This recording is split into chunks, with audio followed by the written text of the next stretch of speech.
Can you guys hear me okay? Okay, awesome. Done. Sweet. I don't know how we got there, but we got there. We all sound good. The boys are back. Yeah. The boys are back. The crew is live.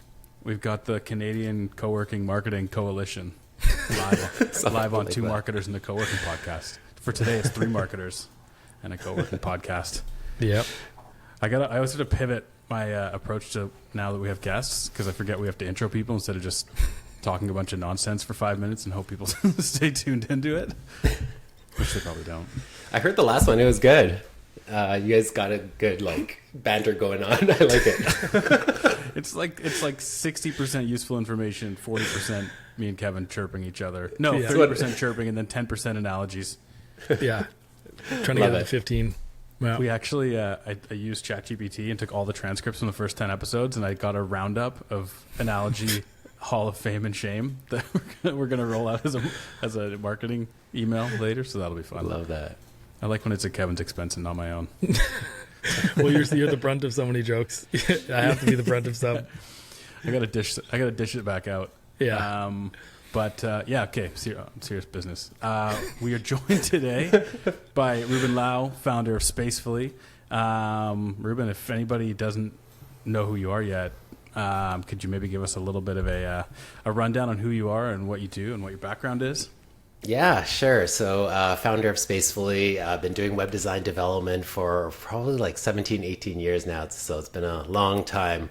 Spacefully is a digital marketing agency that specializes in helping co-working spaces grow, primarily through Google Ads. And our team has been working with co-working operators for the past couple of years, from small independent spaces to multi-location providers. And we've kind of seen firsthand how it works, what doesn't, and we just continue to refine our processes. So I personally love Google Ads. I've been working with it and on it for decades, it feels like. Because when it's done right, I feel like it's one of the fastest ways to get people in the door. And I personally love it because it's measurable, very scalable. And when you set it up and optimize it properly, it can be really efficient as a growth engine for a lot of spaces. Yeah, Kevin, we did an ad-focused episode back in episode 8, I think it was, and that was one of the things that Kevin said is, Google Ads are number one. They're probably the fastest way to generate leads for your space. So I'm glad you said that. So piggybacking off of that, from your 2 cents as obviously an industry expert, why are Google Ads so important for co-working spaces? Yeah, I think primarily because it's very bottom of funnel. So a lot of people think of Google Ads as being primarily search, which it still is predominantly. So you get to be in front of people that are actively searching for your services, whether it's a meeting room, an office space, or an event space. So I think that's one of the main drivers. Secondly, I think it's just very flexible in that you can kind of throttle it up and down based on your occupancy. So you can even pause it when you're full. So it kind of really flexes, and we like to shape it to meet specific spaces like goals and occupancy. So I just like how nimble it is, as opposed to buying a billboard where you need to keep it up there for however long you've signed up for, even if you're full. So it's just very dynamic in that way. And while it is well known for search, more and more now we're seeing Google kind of fold out into more of the display, the retargeting, and getting into Gmail and YouTube. So it's kind of branching out beyond just that bottom of funnel. So it gives you opportunities to leverage the same platform, but get higher reach. So yeah, a couple of reasons, but those are the core 3.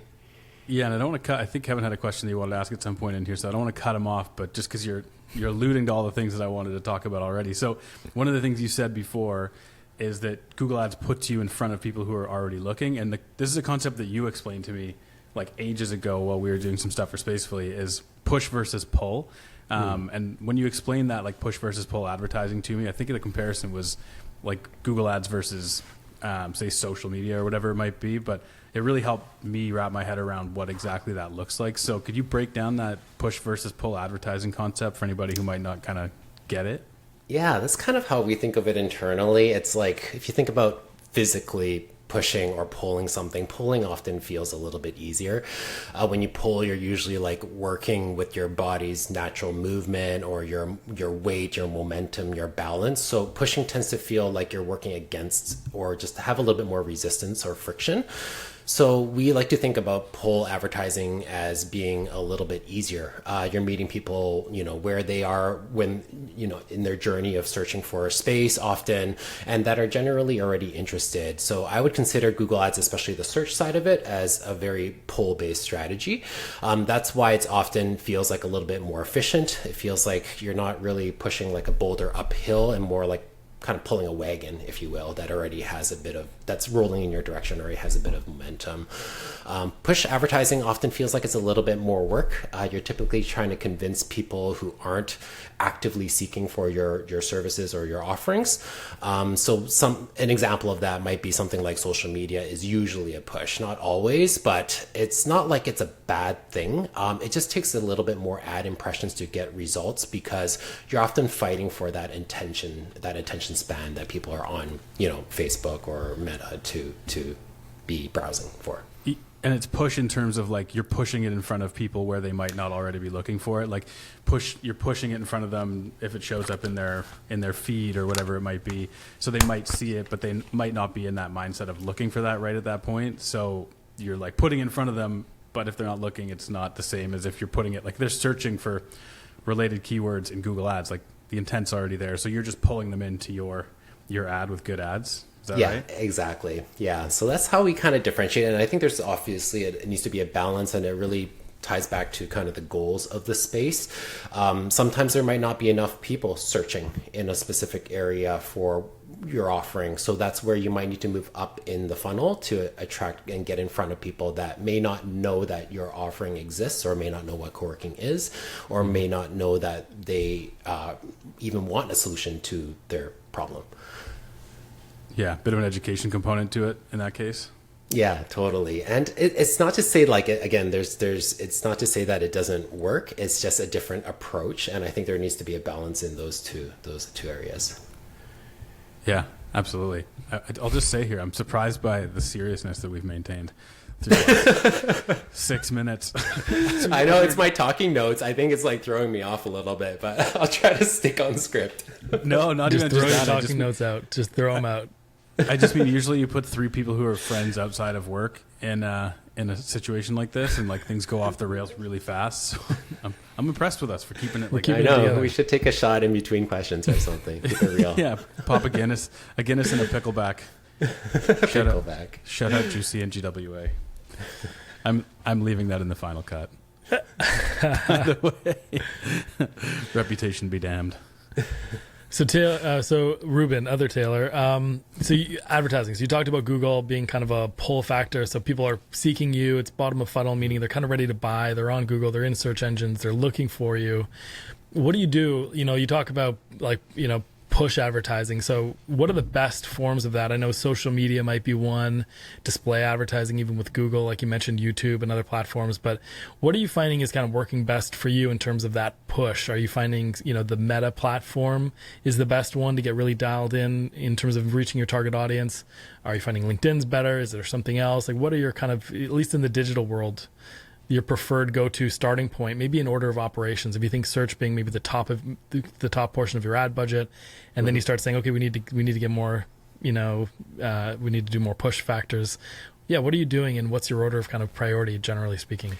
Yeah, after search, because we're so Google focused, we typically go straight into Performance Max, which for those people that aren't aware of it, it kind of incorporates audience signals, some search themes, and other data that you can provide it to do things like remarketing or retargeting. So that's kind of our second go-to. I can't comment too much about Meta and other display platforms, but because PMax covers so much of those ad surfaces across the Google network, we're kind of leaning on that so that it's just one system that can be made more efficient, and often for more limited budgets, that is generally just a little bit more efficient use of ad spend. Instead of spreading across too thin across multiple platforms, now you have different media types. You might need to introduce carousels and videos and shorts. Just from a production standpoint, it's definitely a heavier lift as opposed to going in on one platform. So yeah, that's after search, we would go typically PMAX, and or if we want to get more specific, we can set up a specific retargeting campaign or a specific display campaign. But I think the nice thing about Performance Max is it takes a lot of data and a lot of signals that we aren't even like allowed to see or we aren't privy to, and that Google sees underlying all of its users' data. And I think that's kind of where I feel like things will be heading in the future. That's why I think we want to continuously experiment with it. It still isn't a perfect system, and I know Performance Max is constantly releasing new features and tools for advertisers to get better and better, but that's kind of generally our order of operations in terms of okay, so you're not spending a ton of time. Okay, so you're not spending a ton of time on social media just because, you know, for various reasons, PMAX and whatnot, then the display ads as part of PMAX is just working well for you. So you don't really dabble too much at all in social, is that what you're saying? Not really. Yeah, that might change in the future. I know a few of us are eager to do more of that, and it feels like it's still in the vein of media buying and planning. Like, I don't think we would ever do organic social for teams. I still feel like that's a very like boots on the ground kind of thing. Perfect for snapping that photo of happy hour, that new member spotlight. But ad buying, we're open to it, but it's not something that we dabble heavily in right now. Yeah, it's much harder to get that customer. Like you're mentioning, they're sitting there scrolling through Instagram or Facebook or whatever, LinkedIn. They're not really thinking about buying office space. So to your point, you have to kind of be there, repeat exposure over and over and over again, because frankly, they're not in market. And I think that's the thing is like 3% of the market, you know, they say on average is in market and 97 aren't, but your addressable market may still be large. So it's, you know, a lot of what I've found, and maybe you're finding this to be true also, is that just people don't always have the budget to sustain that long-term reinforcing brand until someone finally converts. It's tricky. Yeah, that's right. And we're so focused, especially with the smaller budget, right? You want to see results. And it's not to say that brand awareness doesn't have value, but when you're, you know, very limited by budget, you have to make sure that that budget is working efficiently for you. And we find ourselves in those types of scenarios quite often. And so we just need to be very thoughtful with how we spend budget. And there's like little wiggle room to be that experimental in certain things, and or if we definitely need to see some sign of value from that fairly immediately. And sometimes with things like brand, it does take a long time for you to actually realize that investment. And so it's a balancing act, and it again depends on the goals, and budget being one of those big factors as well in terms of how creative and how wide we can go in terms of our approach. So look, can we? I'm going to just take over the mic here. Sorry, Taylor. I know you got questions, but just in terms of budgeting, right? I think this is kind of on to where you're going, because Taylor's going to ask some questions around this. But in terms of budgeting, how do you approach, like how much, here's a question, how much should people spend on advertising, you know, and how do you approach that conversation with your clients? Yeah, great question. So it always is looped back to business goals. I strongly believe like goals dictate strategies, which dictates the tactics that we use. So internally, we use something that we call our blueprint strategy. That's just something that we've developed over time. And so our blueprint strategy aims to like forecast what are the budget scenarios to spend to be able to achieve your goals.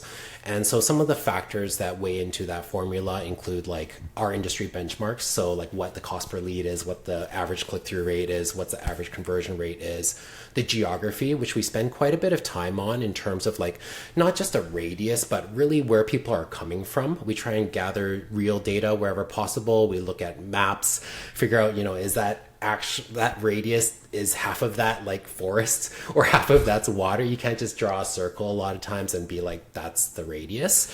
You have a defined radius that you work within, right? It's like is it a 20-minute drive? Is that usually between 15 to 20 minutes. We'll go even further. A lot of it really depends on density as well. and also competition. So there's a lot of factors that we weigh into. So for example, if you're in downtown, like if you're in Manhattan, that's going to obviously shrink a lot. But if you're in a very suburban area, we'll go a lot wider. We also look at traffic flow, which ways traffic is usually heading. Like we know typically people are driving towards the downtown core, at least for now. That trip is a little bit easier. Say, for example, it's on the way to dropping your kids off at school or whatnot. We try and figure out like just how things flow, because that might just elongate certain areas of that radius in directions that might make sense. If they're not truly in downtown, we can think about like excluding downtown. So there's a lot of like factors that go into it. It starts by just looking at a map with like the satellite view on and just trying to get a sense of the area. Obviously, as we're not physically there, we try and glean as much information as we can through a variety of means, or even asking the client.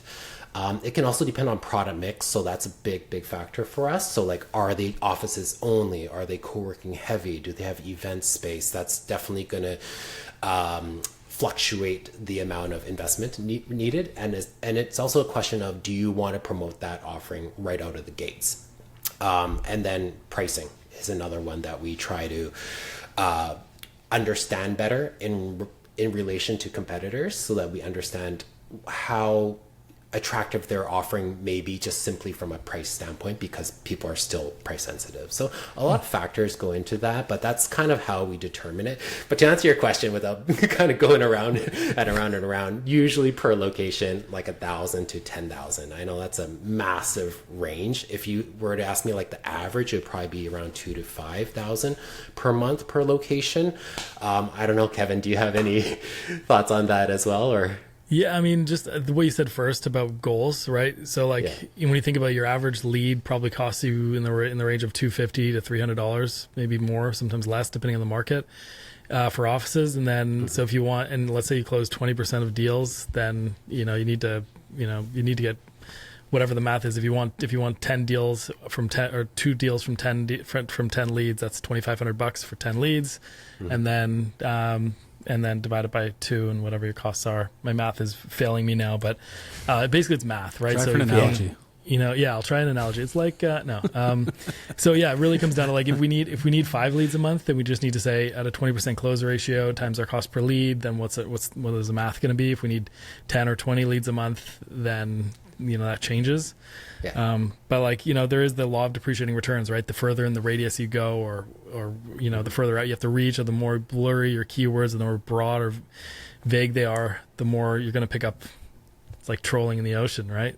Yeah. Taylor, you're gonna get a few boots in, as well as the fish you're trying to catch. So you do end up having a lower efficiency in your marketing. It's really, like you said, the goals set the budget based on approximate math. Mm-hmm. This isn't a question that I had mapped out. It's not a rabbit hole I want to go down, but it's an interesting thing to note as well. Just because you were talking about keywords and how dialed your keywords are, one of the things I've learned from Reuben is that there's kind of counter. Like if you're DIYing your Google ads, oftentimes there are keywords that you think intuitively are going to be the ones that you want to pursue, but if you actually look into what those keywords dig up, has absolutely nothing to do with what you're selling as a co-working operator. And so if you don't have your keywords right, you can end up burning budget really fast with irrelevant clicks, right? I would avoid, maybe you would say this too, Reuben, but I'll say it for you because, like you're we don't want to have a conflict of interest here, but I would avoid doing your own ads, because it's just so easy to lose a bunch of money on Google or whatever. Like it's over and over and over and over and over again. I'll see like people doing their own ads and you're like, ooh, like half of it, 3/4 of it you're wasting. So luckily you hit some of the target, but have you had any experience like that? Is there a scenario where you do you ever suggest that you build out the campaign and then hand it back to them and let them run it for a while? Or like, have you ever seen people be successful DIYing their own ads and knowing what you know about what's involved to run ads effectively? What's your recommendations there? Yeah, not themselves personally, unless they're like a prior agency owner or. Yeah, and if they're working with an agency, most often they don't really get co-working either. So we see a little bit of misinterpretation and like blurry lines between office versus a hot desk versus dedicated desk, right? There's still some nuances in that. But yeah, I don't think I've ever come across an account where I'm like, okay, let's not rebuild it from scratch and let's just use theirs, right? Because even if it's structured properly, I think one of the main things we want to focus on, and that I don't see done right a lot of times, is just tracking and attribution. It's a pretty technical thing, but basically it's like, can you understand where the value of your traffic is coming from? A lot of people just don't have conversions set up, meaning they know they spent $1,000, but they have no clue what they got out of it. They might hear their phone ring now and then, but they have no idea if that was somebody walking past, if they saw it on, I don't know, the yellow pages, or if they just called them from GMB. So it's just very hard to evaluate performance, and by not being able to evaluate performance, you can't optimize for performance. So yeah, those are kind of the two things that I come across most often. And the thing about tracking is, not only is it insightful, like for us as the ad agency or the owner to understand what their ROI is, but it's also like the missing piece of it is that data doesn't get sent to Google now. So Google doesn't know where to go find better customers or right fit members for you, because it just simply is blind to what is converting and what isn't. So it's just super important, I think. It's not cookie cutter in the sense that there's multiple different tools. Some people use HubSpot, some people use, whatever CRM. There's different softwares and solutions and platforms. There's different website builders. There's just so many different points of conversion, but making sure that they're all tracked and attributed properly is very important to us. As a callback analogy, that's what Kev called a leaky bucket back in episode 8.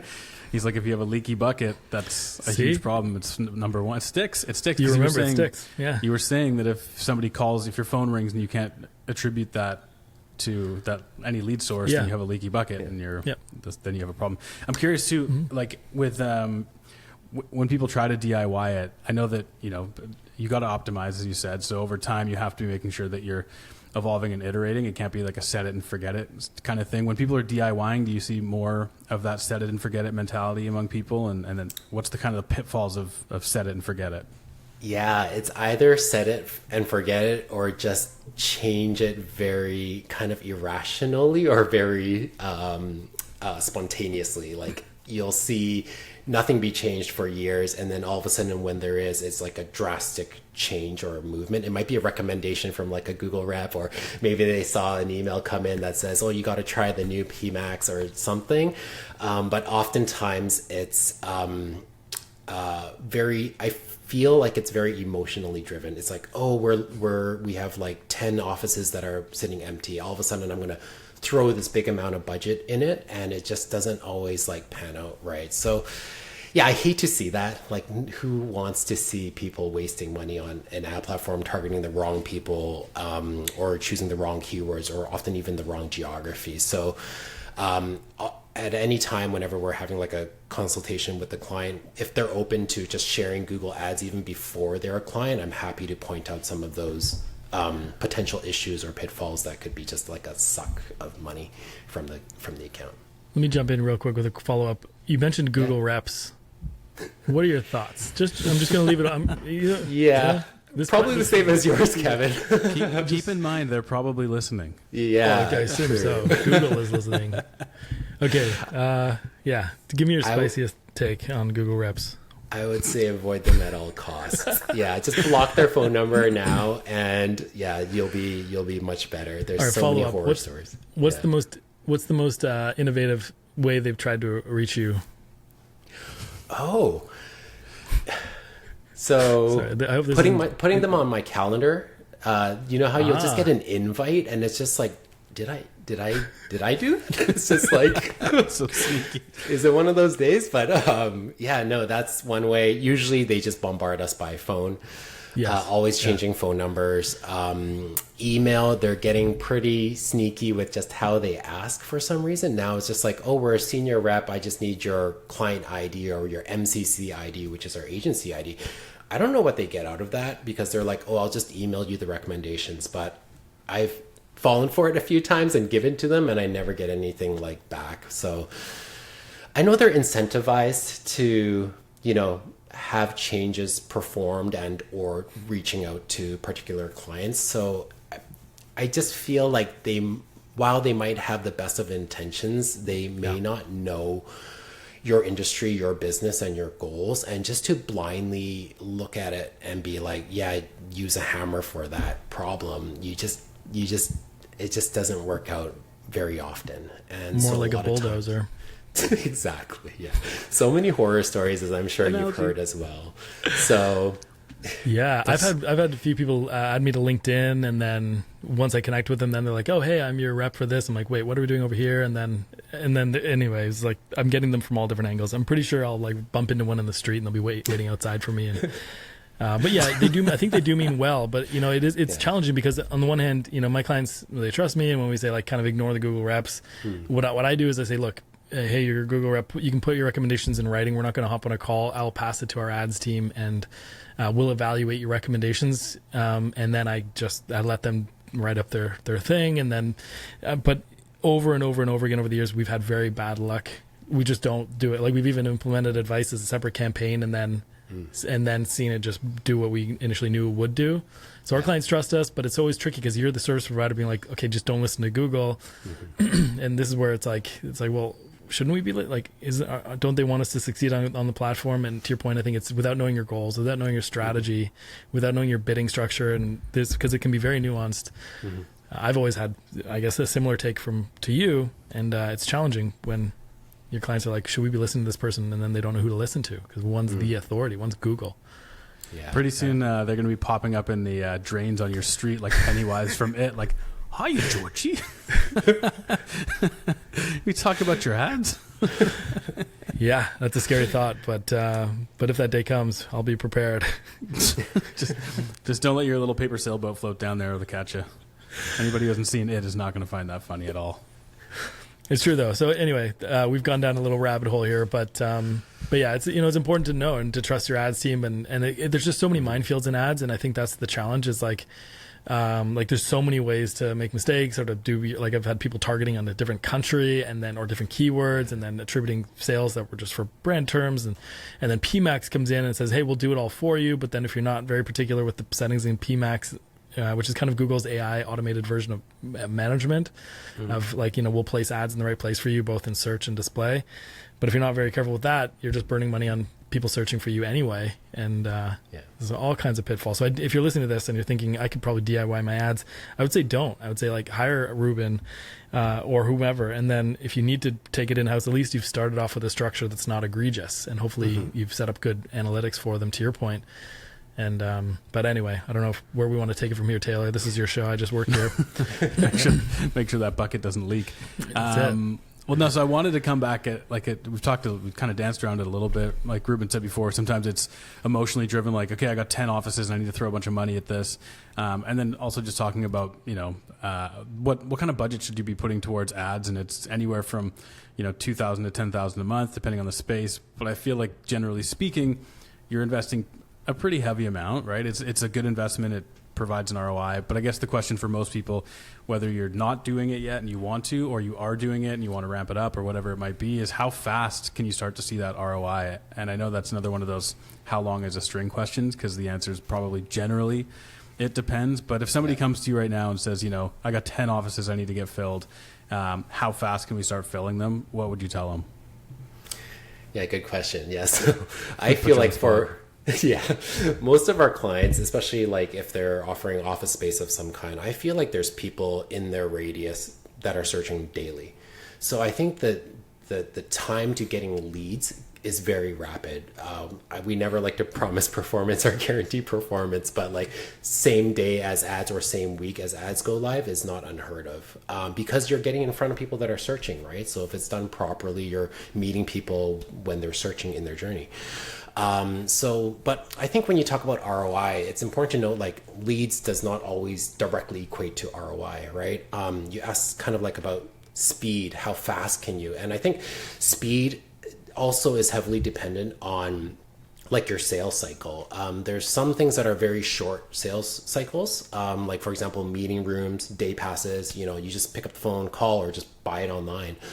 So that speed can be really, really quick. So if you're getting in front of people looking for day passes in Manhattan and you surface up and you're a good fit for them, they'll buy it right away. So that fast part is there. Where it gets a little bit slower, in my opinion, or like further out, is things like team suites, larger offices, or like event space. So we like to think about like the short and also the long term in terms of like speed, which kind of also taps into the kind of like the ROI, or where the transaction or where the monetary part of your question comes in, which is like immediate versus like future revenue. And so I think immediate revenue could, again, similarly be like a meeting room or day pass or co-working membership. But future revenue, especially because a lot of co-working spaces are built off of a recurring revenue model, right? Like they get paid on a monthly basis on a subscription, whether it's a virtual mailbox or if it's a full-time office. So that future revenue is something that we also need to balance in our mind. Again, speaking to like a smaller budget, you can't always, even if the profitability of a virtual office mailbox is the highest, because you don't need to pay, a lease on it, etc.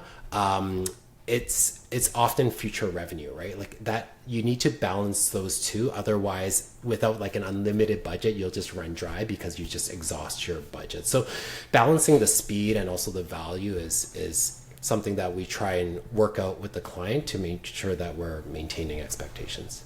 Can I follow up on that with a few probing questions? So you talked about virtual mailbox and meeting rooms and those services. Are you successfully advertising to those services?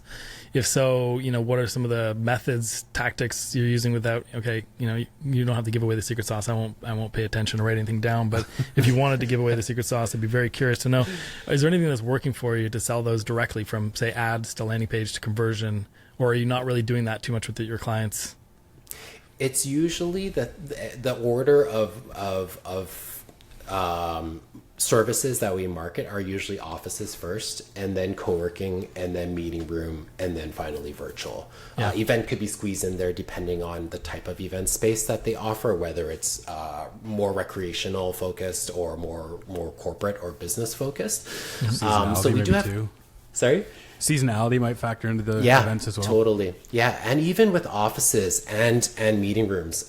So that's something that we're spending a lot more energy in trying to understand, because if it's, let's say, slow in offices in May, what do you do? Do you like, let's say just the sheer number of people in a geographic area are decreasing.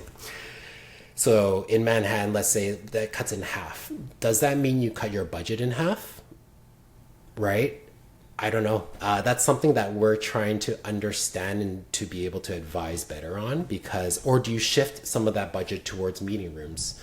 Or if you have event space, maybe you pause offices and go into events. So how does the seasonality or the cyclical nature of people searching for each of these individual services dictate how your budget should be allocated? And obviously that needs to encompass your goals. But sorry, to answer your question, meeting rooms and event virtual. Yes, we do meeting rooms. I would say largely we're more successful when there's a variety of meeting rooms. People are still pretty vague when they're searching, right? Whether you're looking for a 2-person meeting room or a 24-person conference room, right? It's like, or a training room. A lot of people just put meeting room. And so without that variety, it's difficult to close, because if somebody's looking for a 12-person and your largest is only a 6, then it's just not going to work, right? Mm-hmm. So that's where we're seeing the most success.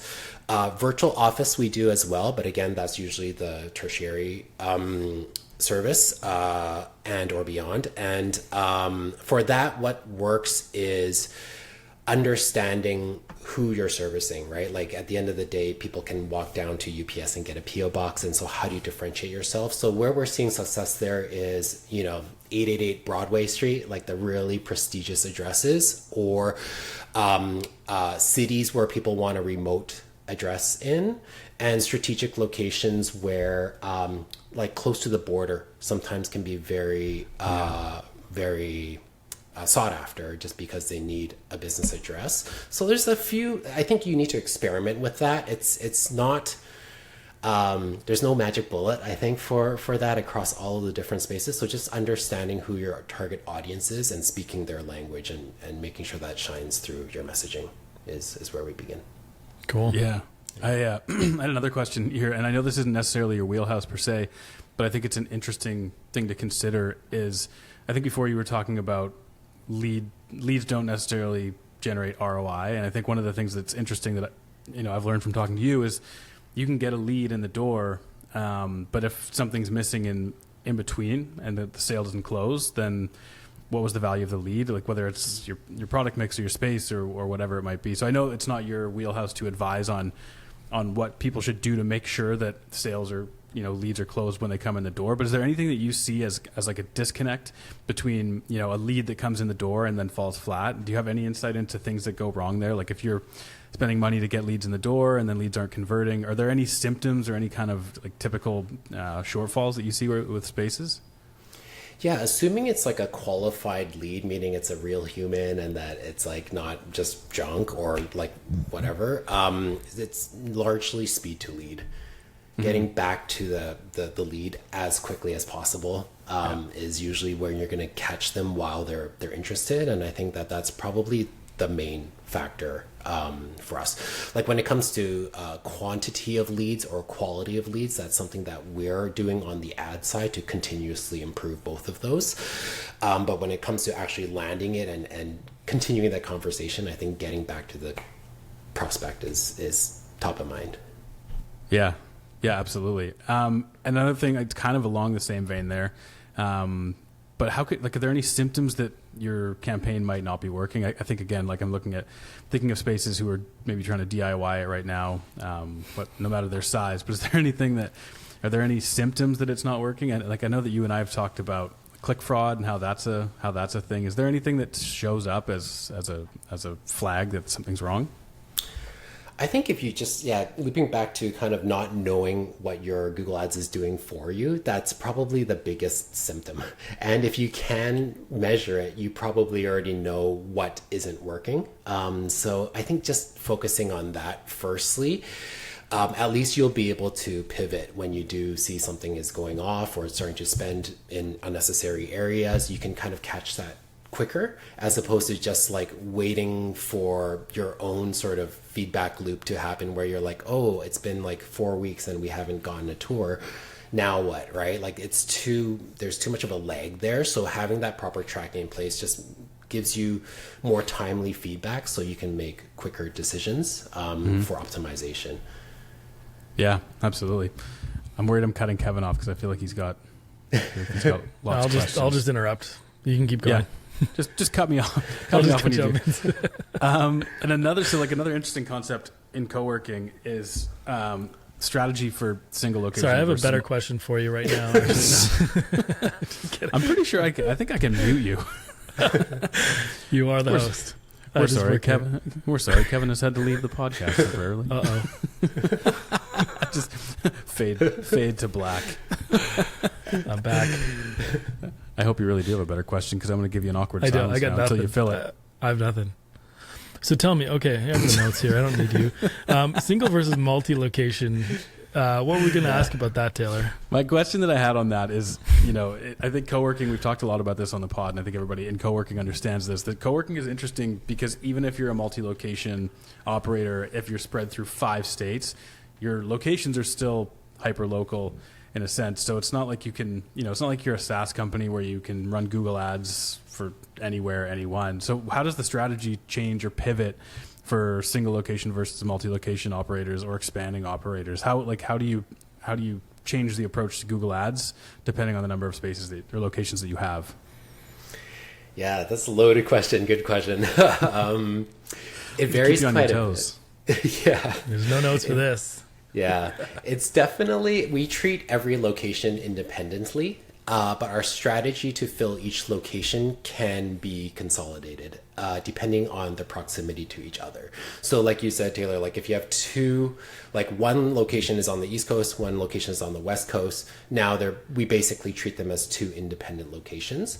But the minute that there's some overlap in terms of geography, whether that's 15 minutes, 30 minutes, or even sometimes beyond, depending on how large that space is, that's when we can start to look at them as sort of one area or metroplex or region, and potentially consolidate our approach in terms of finding people to fill offices among both locations.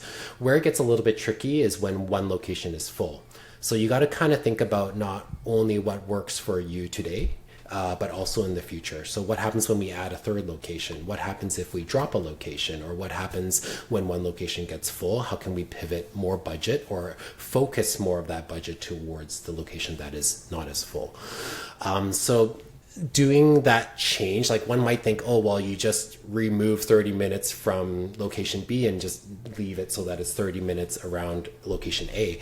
But it's not often that simple, because that could re-trigger learning, and pivoting, like constantly shifting your geography like that, can kind of mess up Google's learnings and algorithms. So it does take a little bit of planning, and I think that strategy needs to be done up front to understand what are the business objectives, where do you see this going, what does success look like in a year from now, to understand the direction of the campaign, which will inform how to structure it properly. Yeah. Makes sense. And is there, if you have multiple locations, what are you laughing at? I can't take Your myself brain was seriously. like still calculating what Reuben said. This is why you have to watch this on video, guys, because I'm watching Taylor's reaction. He's like, yeah, that makes sense. And he's like processing. Anyway, next question. Because I'm learning as we go too. and then I'll bank a question in the back of my head off something he says, and I'm like, this is good, I should get back to that later. But then I find myself so puzzled by what he's not puzzled, but like I'm processing what he's already saying. That's while what it trying looked to like, calculate actually. That's how to exactly what naturally your say. face was saying. Yeah. Listen, I'm only 11 or 12. We're only 12 episodes into podcasting. I'm not. I still haven't gotten it down to an art yet. You're doing you great. can literally see You're me doing great. going like, question, loading, processing, 80, 82, Answer, 84%. process. So nothing is quite keeping up. I'm sorry. Taylor's doing a great job. I'm just making fun of him, as you know. I wish I had technical difficulties in the fall. Let you run this thing to the finish line. I've done before. You have. Even You've the had first to. time. You had to. So my question that I was processing and loading, my train of thought was still boarding at the station. But the question that I was going to have, and this might be a stupid question, but that's what I'm here for, is to ask the dumb questions. If you have 5 locations, how do you decide where to allocate your budget? Is it always immediately to the one that needs, that's the emptiest that you want to allocate your budget to? Or are there other considerations that you sometimes make in terms of like, we've got 6... What is scratcher? It's a back scratcher. It's a back scratcher, and it's Don't get it's distracted, Taylor. Stay it's on generally point. in his beard. But I don't know what's happening off camera. We should That's just the merch part you can that. see. We should start selling a merchandise back scratcher. Yes, merch. Okay, what was your question again, Taylor? I don't remember. I give up. Can we get a Guinness? Reuben and I actually could. We live in the same city. Yeah, Sorry, Kev. it's long overdue.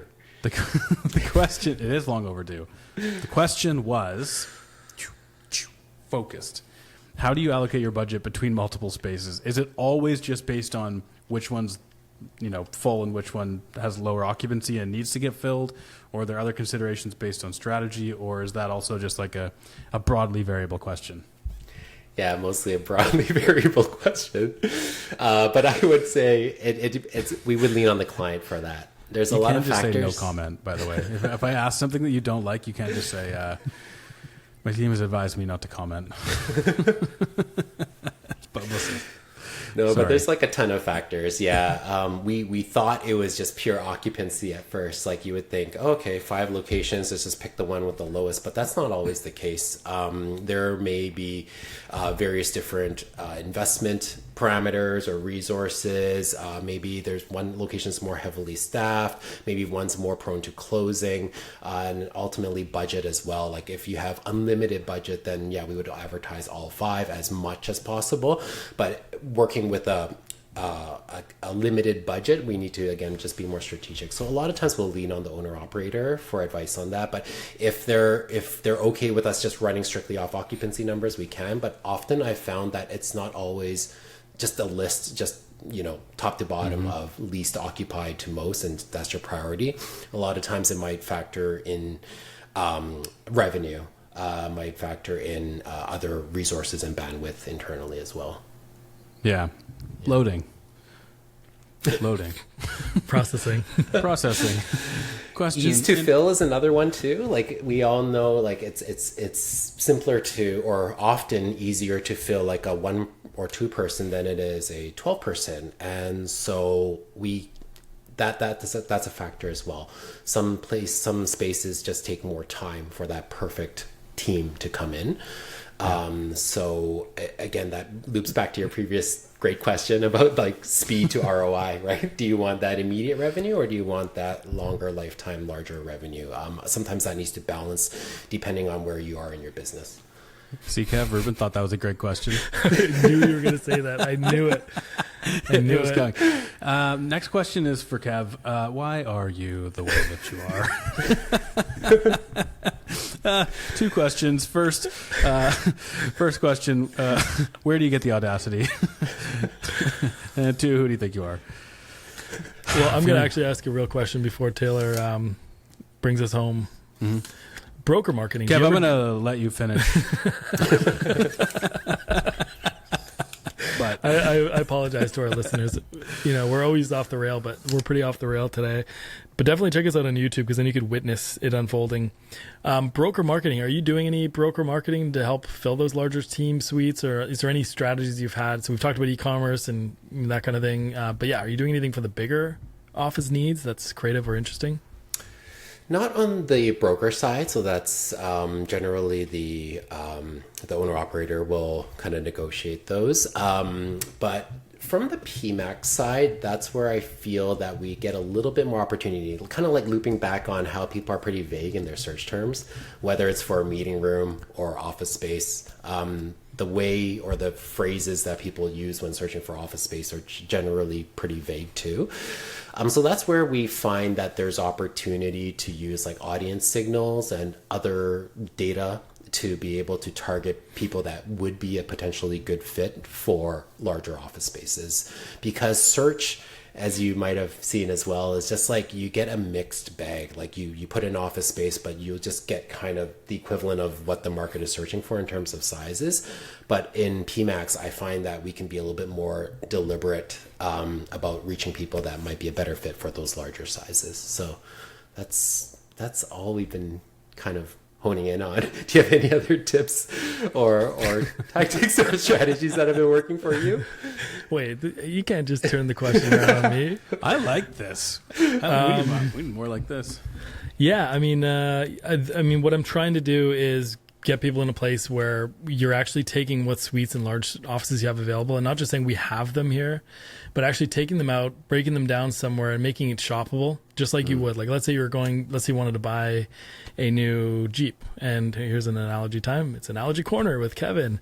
And you wanted to buy a new Jeep, so you go to like the local car dealership and you're like, okay, well, we have Jeeps. It's like, okay, well, like that's, that doesn't help because there's all kinds of different Jeeps. What you really want is to say, like, here we have a 2024 model. Here's the thing. It's the TJ, or I don't even know the Jeep model. So this is going to fall apart as all my analogies do. Grand You're gonna Cherokee. have this, we have this model. We have a Grand Cherokee. Thank you. And this is a 2021 and we got a brand new thing coming off the lot. You kind of want to know what's actually there before you come to the dealership. Like, people are in this mindset of buying way more before they actually want to talk to people. And I think the mindset has been like, we're not going to really show you what we have for sale. We're going to kind of hide our cards so that you reach out, so that we can somehow capture you and convince you into buying something that may not be right for you. So people are kind of wary of salespeople in general, I feel, and even brokers today, a little bit wary of co-working operators because whether it makes them redundant or partially redundant, or there's fears of all that stuff, right?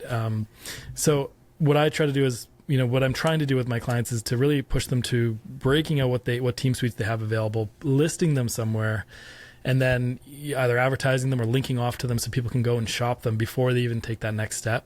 And really doing a good job of saying, like, here's the product that you can actually buy. It's not that we have team suites. We have this team suite with this corner and this lighting and this whatever, this layout. And so that's kind of a mindset that I'm trying to work on people with. And the more available inventory they have, the more further along that path we go. Because it is a tricky thing to sell when you have a big need, and they're very valuable products to sell. So why not break it out? Why not make it easily shoppable, just like you do the virtual plans? And that's kind of my philosophy that I'm trying to push onto the market here. Yeah, and if you want to get deeper into that, check out episode 6, where Kevin dives into the e-commerce mindset that he's trying to explain here. So yeah, bring a little value here. Sprinkle. That was good. Yeah. Well, you are the host extraordinaire of this episode. Just this episode. Can't wait to have a break. Co-host for the rest. Yeah. Co-host with the most. Don't smoke cigarettes, but I'm going to need one after this for sure. Oh, come on. It's not been that bad. No, I'm only joking. It's been great. We have a lot of fun together. We're all Canadians, so when we go to conferences, people kind of think like we know each other, and it turns out we do. It's kind of weird. But yeah, we do like to hang. But yeah, that's kind of my only, I'm trying to get better at reaching brokers, because it is a market, or even if not brokers, corporate buyers or large teams. And so obviously you do all the right stuff of, like, being on search and making yourself available. And I think the more you can say, like, not only do we have this product available, we kind of specialize in it, and here's 2 or 3 of actual suites that we have, and here's where you can go and explore those in more detail, and here's some photos and videos. I think that's just, as we are the flexible office industry, right? So as when the rest of traditional flex is kind of saying, here we have this building and maybe this floor, you're kind of saying, here's all the units we have. And I just think that's the direction it's going to go. But if you come up with any more tips, you can tell me privately so we don't give them all away on the podcast, because I'm very curious. Yeah, it's tough not to crack, but yeah, definitely open to suggestion. Cool. And I was curious here, this is the kind of last question I really had for you, but because when we started that advertising episode a few back, Kevin had said, like, it's May of 2025 or whenever we recorded it, and it could be outdated in 6 months because of AI. So, and I think I kind of, gave you the heads up that I was going to ask you this big open question, but I'm genuinely curious. Like, how do you? I'm seeing AI impacting content in pretty much every possible way right now. So I'm curious. Yeah. I know that I read this email. It was a marketing email from a guy who does advertising on behalf of his clients, and he said, I've spent millions of dollars on ads, and when you spend millions of dollars on Google Ads, you end up, in contact with high-level people at Google. And he was in a room with a VP who, has basically said that they were about to scale back or do layoffs on their organic search team, and that the ad team was going to get bigger. So I imagine part of that is probably to do with the growth of AI and advertising. So I'm curious, like, how do you see AI impacting ads, and specifically Google Ads, in the foreseeable future? Yeah, I think Performance Max was kind of our first glimpse into using AI, because Performance Max being able to serve to audiences based on signals across, like, search, YouTube, Gmail, display, discover, maps even, and all those kind of, like, optimize in real time. And to me, it's getting really smart, right? Like, it's doing things that we cannot do on our own. Like, we cannot sift through thousands of data points and figure out who that perfect buyer is. So I think that's kind of a preview of where I feel Google's headed. I think it means a little bit less control for advertisers, as we've seen with Performance Max, and more trust in Google's kind of AI algorithm to find your audience and as well, like, deliver results. But I think it's super powerful, but you really need to make sure that you're feeding it the right signals. I think that goes back to, like, the tracking and attribution.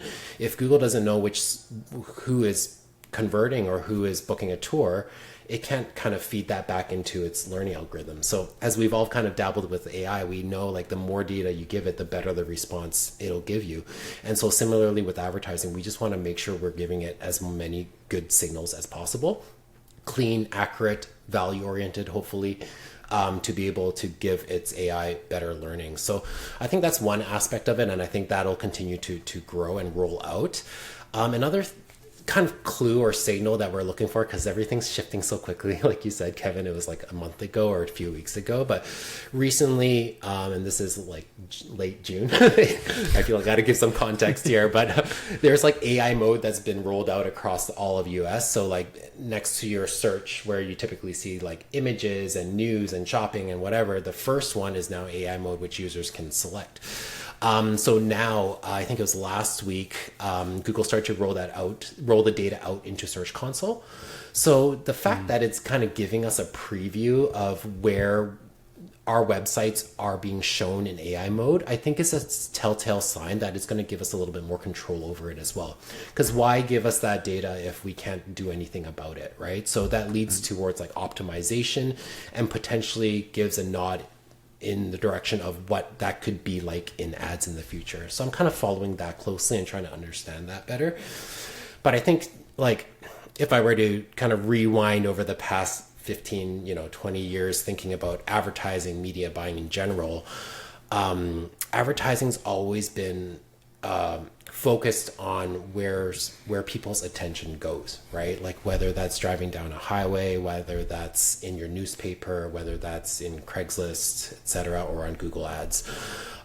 So I think there will always be an opportunity to advertise in the sense of paying for preferential like positioning.